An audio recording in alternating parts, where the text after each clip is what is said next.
Hey friends, this is Linda with Circle Heart Creations, and for today's craft, we're going to be using just a tin can that you have around the house, some chalk paint, and then a cute little napkin that I got from European Excellency. Look how cute that napkin is. Okay, so we're going to get started on this. We will be applying the chalk paint onto this can. So let's get started. Okay, so we're going to take our Waverly paint in the color plaster, and we're going to give this a full coat here. I think I ended up um, applying 3 full coats of this because it is 10. So in between each coat, you do want to give it a dry. So right here, our first coat, we're giving that a dry, and then I'm going in with a second coat and then going to give that a dry as well, the second and third coats. So we're going to give that a dry. And then I decided that it had these ridges. I really wanted more of maybe just a different look on this. So I did get my spackle. You can get that at the Dollar Tree. And I'm just applying in between those ridges to kind of soften that up a little bit, plus give me some more texture. So I don't know, I've never done this before, but I am applying it in between these ridges here just to kind of fill them in a little bit so that those ridges don't come out so prominent when I apply the paper. I don't know, like I said, if this was going to work or not, but I was willing to give it a try. So I did apply that, and now I'm drying it. You want to make sure it's completely dry before you go applying your decoupage medium. So this napkin, it is a European Excellency napkin. How cute is that? It just um, gave a very vintage vibe to me, so I decided to use this. I love the little bunnies. And so we're just going to apply it right on there. I'm going to take um, 2 plies from that, and I am going to use my varnish um, medium here and just applying that onto my can. And then I'm going to tap it down with this foam brush because that paper is, or I'm sorry, that napkin is very thin. So I'm just going to dab my medium on there. You can use whatever medium you have on hand.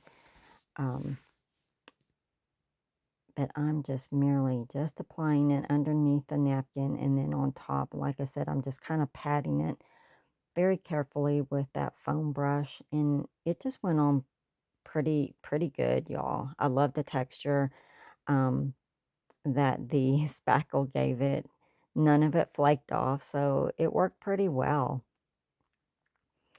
And so here I'm just going to trim off all the edges. Very nice and neat. There you go. And then we're going to do, of course, the back side. So these plies, or these little pieces that I cut off, they fit perfectly around this can. So 2 of them fit perfectly around there. So I couldn't ask for anything better.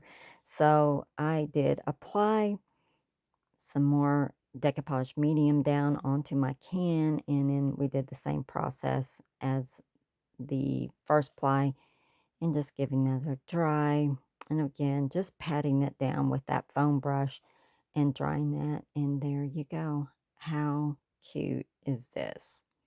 So we're going to give that a trim, just trim away all the excess paper. And then I'm going to use my Distress Oxide in the color Vintage Photo just to go around the bottom and the top, and kind of on the sides too, just to make it look like it was worn out and kind of old and rusty looking. And there you go. How cute, y'all. I'm loving this. Who would have thought, just with a tin can that you have on hand? Then I decided I am going to put some jute twine around here and just kind of make some little handles on 2 sides of this can, because I am going to thread a little piece of wire through that to make a little handle.